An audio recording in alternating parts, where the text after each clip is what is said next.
Like they say, businesses are not just about valuation, but also value creation. Moving on to our next fireside chat on building businesses with a purpose, I now invite on stage Ms. Nidhi Bhasin, CEO, NASSCOM Foundation, to please moderate the session. An alumnus of the prestigious Delhi School of Social Work, Delhi University, Ms. Bhasin is a social development sector professional with over 2 decades of experience to her credit. We are also joined by Ms. Supriya Paul, CEO and co-founder, Josh Talks.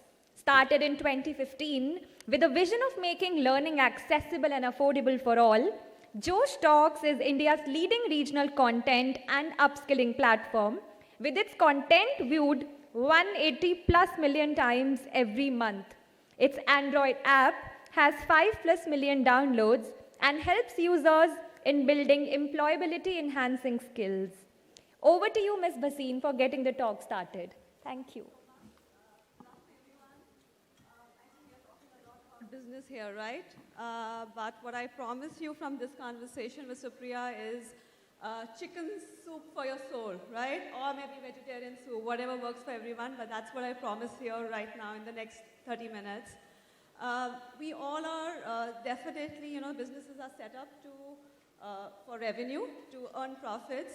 But what's really, really important in today's time when we're trying to solve a lot of global problems is, does your business have a purpose?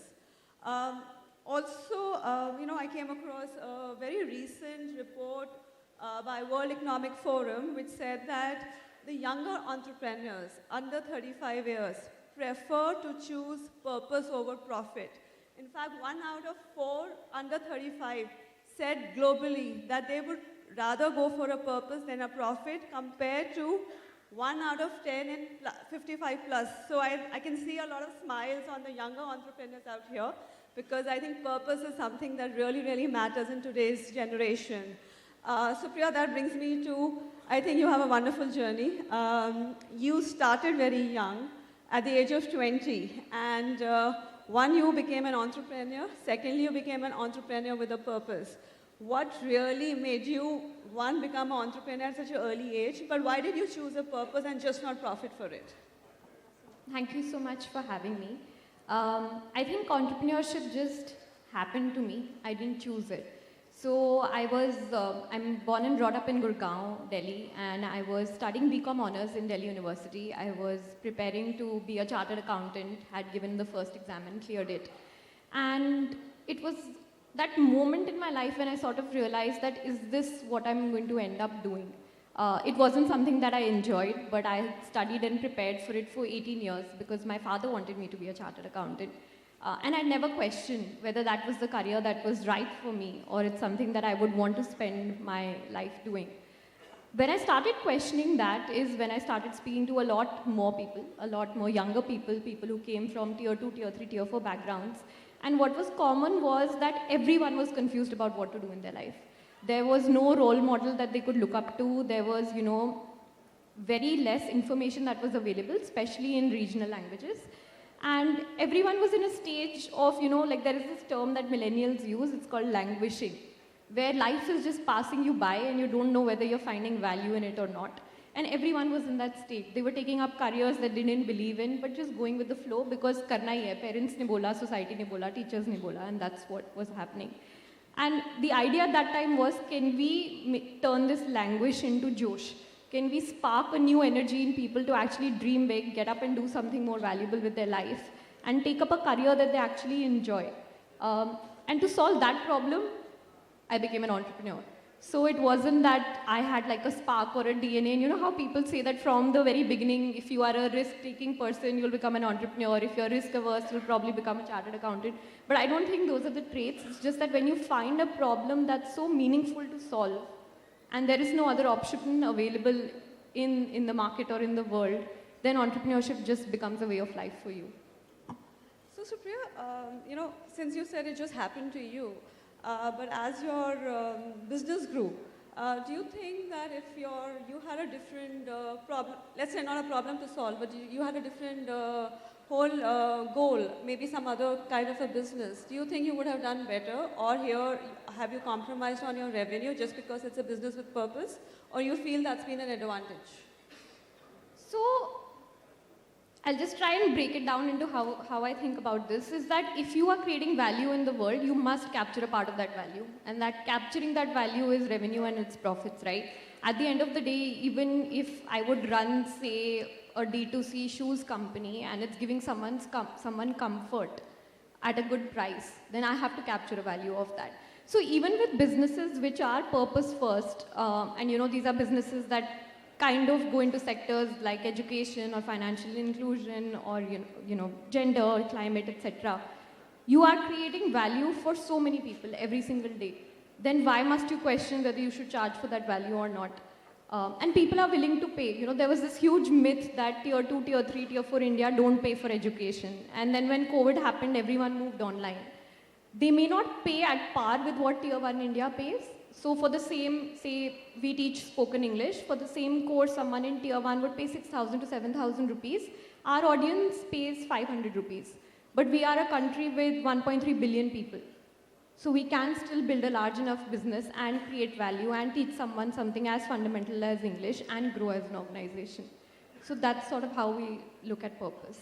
So especially if you're trying to solve problems at the last mile, especially as you mentioned that, we are a country with 1.3 billion. So economies of scale, right? That's where a model could be, especially if you're looking at something from a purpose point of view and if we are able to impact larger numbers, especially in the area of maybe education, health, these are areas we definitely can be doing a larger number.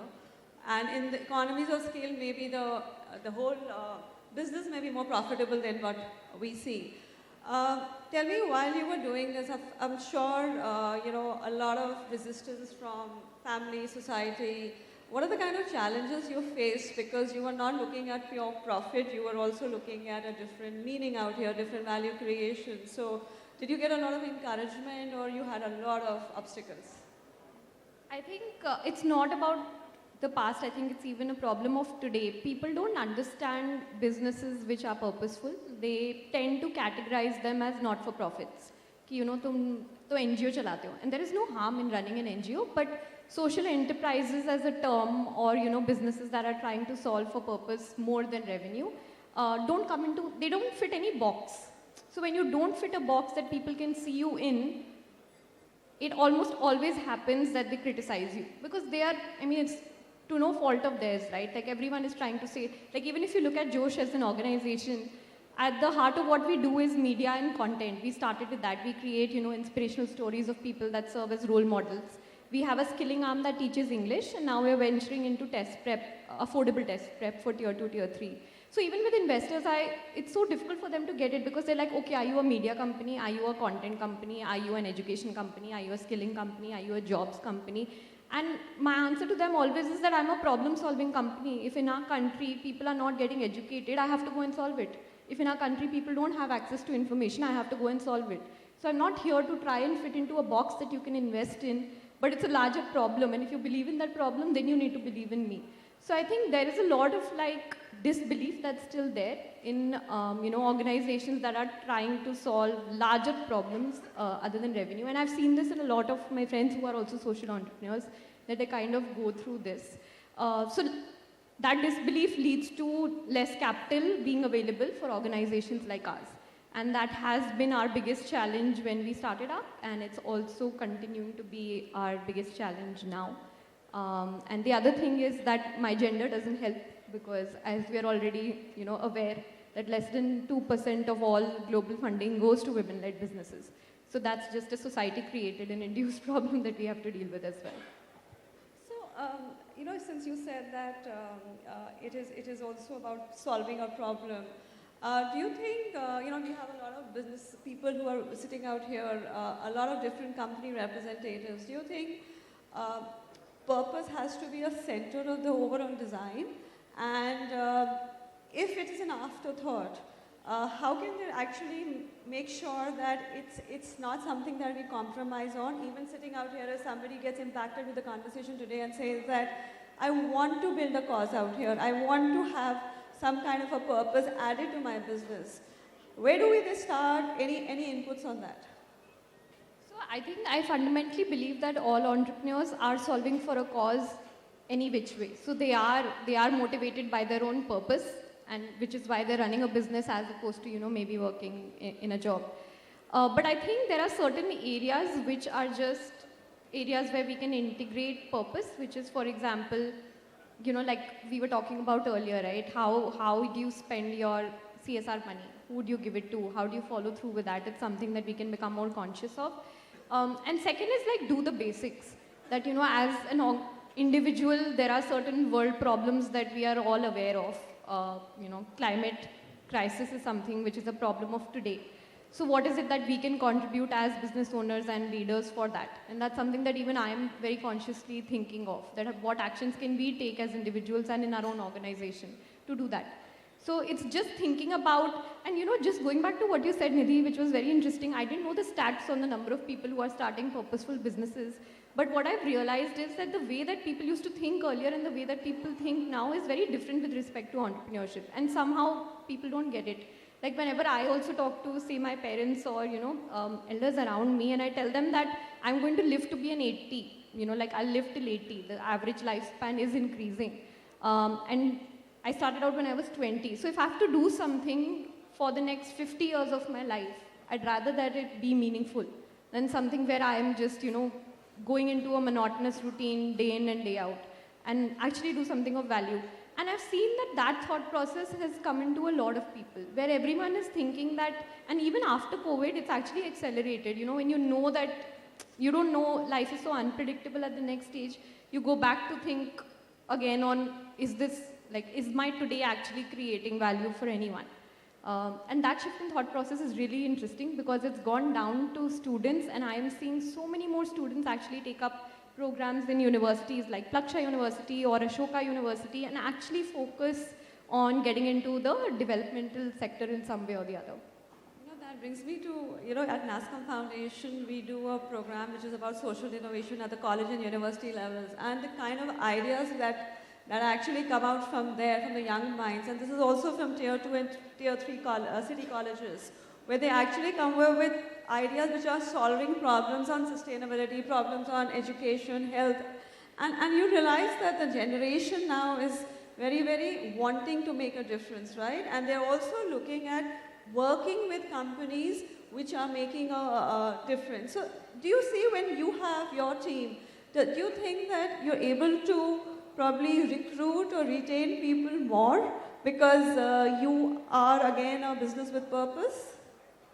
Yeah, I think definitely. So when we started out in 2015, we were in college. A couple of people who joined us as volunteers or interns back then ended up completing their graduation, working with larger organizations, and have now moved back. So we have a term called a boomerang, which is someone who's been at Josh and come back. And that rate just keeps growing because people go out of Josh to maybe see that if there are any opportunities in a different kind of segment. But a large percentage of them come back because they find meaning in what they do here and how they were contributing here. And our core team has been the same for the last 4.5, 5 years. So we haven't seen attrition at a leadership level at all. I think that should be a good takeaway from everyone, that if you have a value addition or purpose, especially the younger generation would be wanting to stay with you longer. You spoke about you started at 20, the lifespan that you will have in building your business.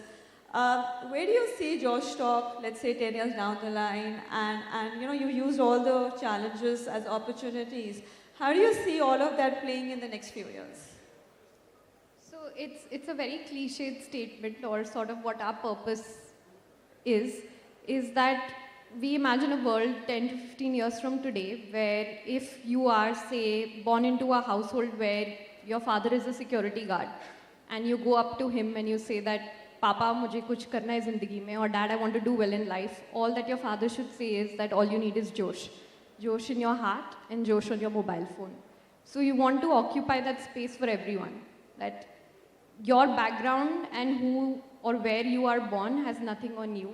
And in society, what happens in smaller towns and cities is that you get born into debt and you live your life trying to repay that debt. So you never think about that. So the goal is that can we basically solve all problems right from the time that someone's 13 or 14 and they become career conscious till the time that they are so-called settled at 32, 33? Can Josh help them throughout that entire path? I think, yeah, so it's having Josh through your life across the country, yes. I'm just taking this opportunity to talk about also we all are dealing with a different kind of a workforce out here, much younger, more sensitive, passionate, empathetic, but also more volatile, right? Since you belong to a similar generation, how do you deal with that? How do you see that, all these businesses can actually attract them more to working with them, and what are the challenges out there? So I think the challenges, so what's happened is that over a period of time, there were certain problems that everyone faced, even people who are from a different generation, like even if I were to look at, my siblings or my parents, it's just that the younger lot, and even I'm not as young, but probably Gen Z, has become more accepting of the problems that they're facing, and they talk a lot about it more. So for example, mental health, right?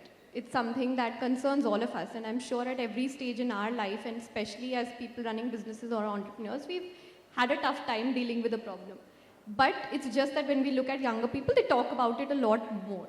So I think it's more of like intergeneration gap has got created because of lack of communication. So once you understand what the other person is feeling, you can develop processes to solve for them. And that's what we've also done as an organization. Like when we have health defined or sickness defined, mental health is a part of it. So if you're not feeling up to it, if your mood is not okay today, it's better to not come to work and, get triggered by it. So I think those are some basic steps that we can take to understand this generation a little bit more. I think, so we need to change ourselves to adjust to them, right? I think we need to open up our minds and I think give them let's say a more positive platform out there. Supriya, last question from me. Actually, it's not a question, but since your journey has been really, really very inspiring, and you've really seen a lot of change.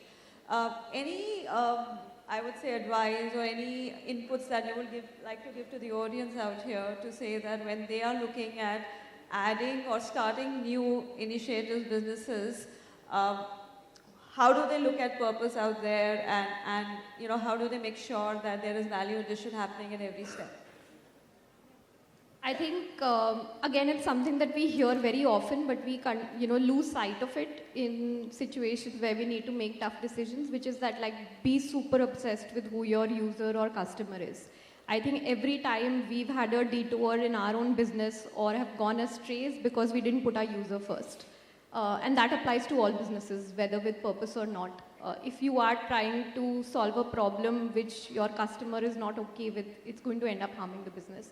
So just always put the customer front and center, and also listen from the customer's lens. Like a lot of organizations who are working for tier 2, tier 3, tier 4 cities, I've seen that, the leadership team has never even been on ground.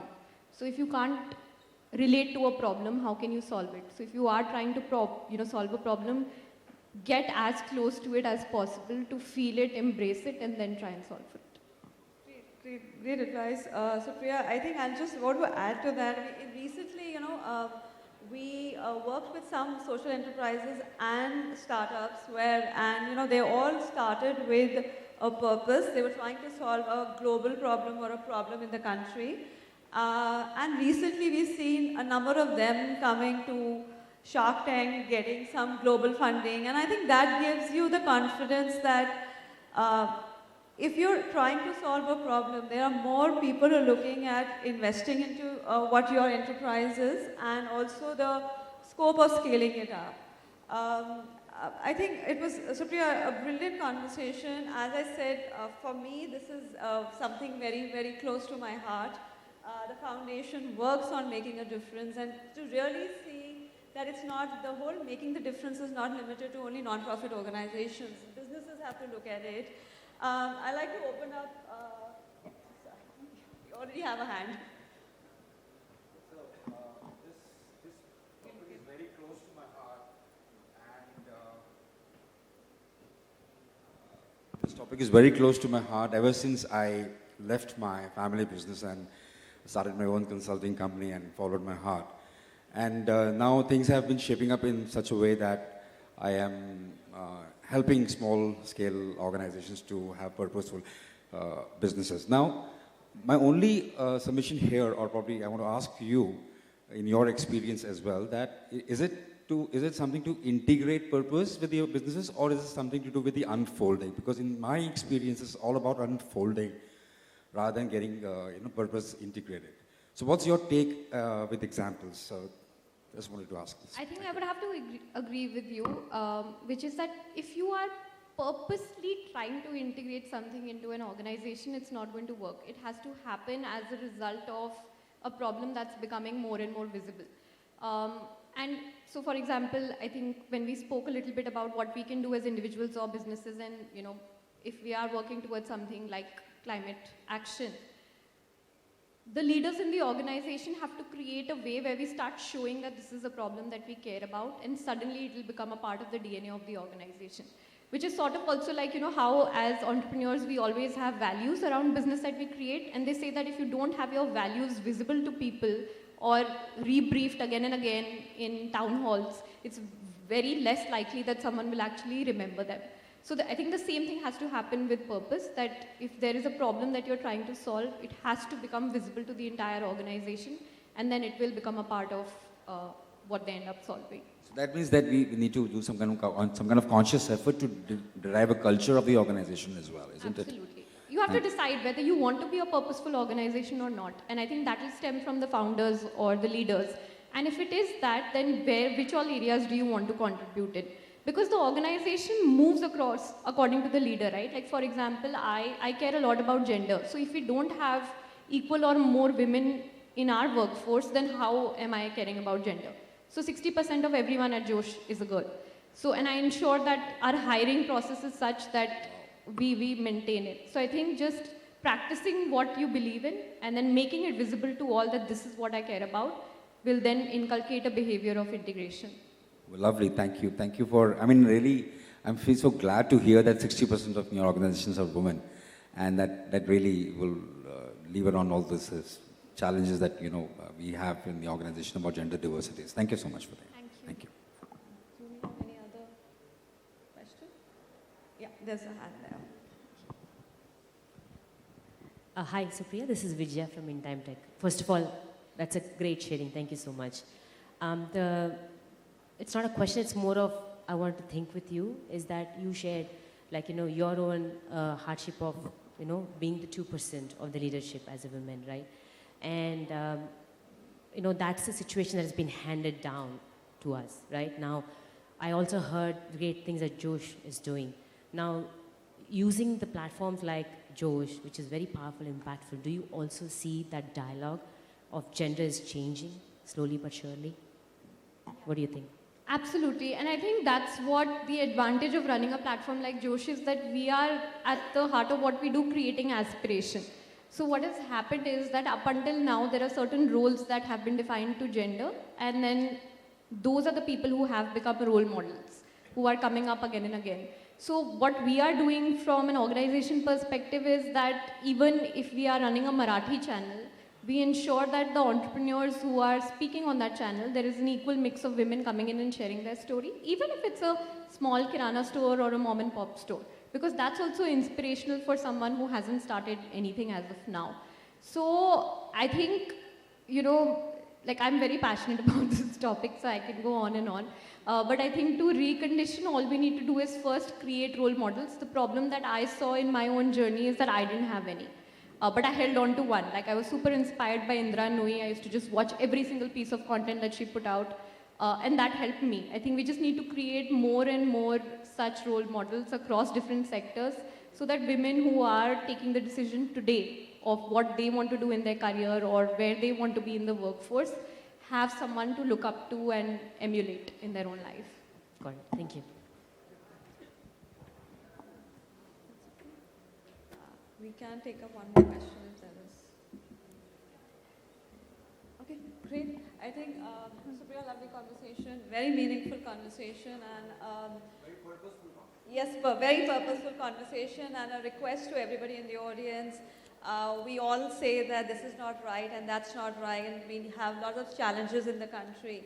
If each one of you can actually take a commitment and say that through whatever you do, you'll help to solve those challenges, I think we'll make a lot of progress as a country. Thank you so much, and thank you, Supriya. Thank you. And subscribe to Josh Talks. I have to do an entrepreneur plug-in before I leave, but if you guys aren't watching our content already, then please do subscribe to Josh Talks on YouTube. We're in 11 languages. You'll find something that you like. Thank you. Well, thank you for that power-packed session by two strong women out there to create a positive impact. And in your way, I would say the purpose of a business is a business of purpose. And Ms. Supriya, I hope you would appreciate that most of our panel discussions are also balanced in terms of the gender proportion. So I now request Ms. Nidhi to felicitate Ms. Supriya with a small memento.